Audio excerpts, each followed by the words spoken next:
اللہ تبارک و تعالیٰ کا بہت بڑا فضل ہے۔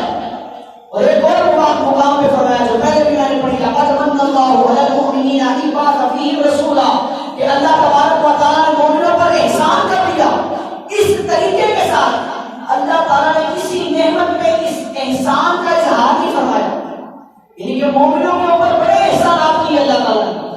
ہم غور کریں مسلمانوں کے اوپر، انسانوں کے اوپر اللہ تعالیٰ کے بے شمار احسانات ہیں کہ یہ زبان ہی کو لے لیں، زبان کے اوپر 10,000 ٹیسٹ بٹس موجود ہیں، 10,000 ٹیسٹ بٹس۔ ایک شخص ملا، وہ کہتا ہے کہ میری زندگی بے ذائقہ ہو گئی۔ کہا کیسے بے ذائقہ ہو گئی؟ کہتا ہے میں مٹی کھاؤں، نمک کھاؤں، مرچیں کھاؤں، جو چیز مرضی کھا لوں اس کا ذائقہ ہی محسوس نہیں کر سکتا۔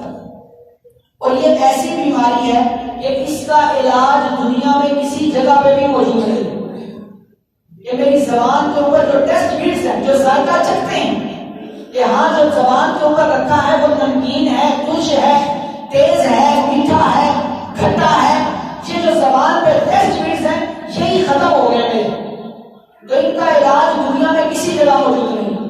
ہم غور کریں اللہ تعالیٰ نے ہم پہ کتنے احسانات کیے ہیں۔ یہ صرف ایک زبان کی بات کر رہا ہوں، اگر آنکھوں کی بات کروں، اگر ناک کی بات کروں تو اس پہ بہت زیادہ وقت چاہیے۔ تو کہا اللہ تعالیٰ نے کسی نعمت پہ اس طرح احسان کا نہیں فرمایا جس طرح حضور کے مبعوث فرمانے پہ فرمایا کہ مومنوں پر اللہ تعالیٰ نے احسان کر دیا کہ انہی میں سے ایک رسول بنا دیا، کہ ان میں، اور اس کی تفسیر کو پچھلے جمعہ مبارکوں میں بیان کیا گیا۔ اب کہ فضل کبیر کون ہے؟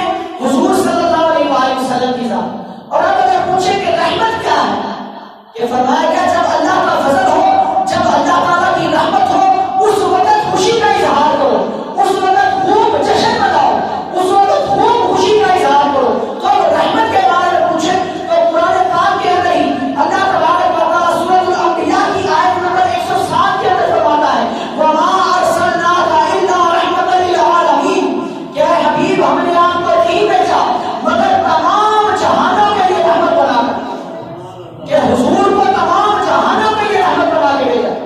اب غور کریں کہ بات تو یہ بھی تھی کہ رحمت جو ہے وہ ماں باپ کے لیے اولاد کی رحمت ہے، اولاد کے لیے ماں باپ کی رحمت ہے، سورج کی کرنیں بھی رحمت ہے، یہ چاند کی کرنیں بھی رحمت ہے، یہ ندیوں کا بہنا بھی رحمت ہے۔ مگر ہم نے سوال یہ کیا تھا کہ وہ کون سی رحمت ہے کہ جس کے اوپر ہم نے خوشی کا اظہار کرنا ہے، ہم نے جشن منانا ہے، ہمارا مال جمع کرنا بھی اس خوشی کا اظہار کرنے کے لیے وہ بھی کم ہے بلکہ مال جمع کرنے سے بھی زیادہ بہتر ہے کہ اس خوشی کا اظہار کیا جائے۔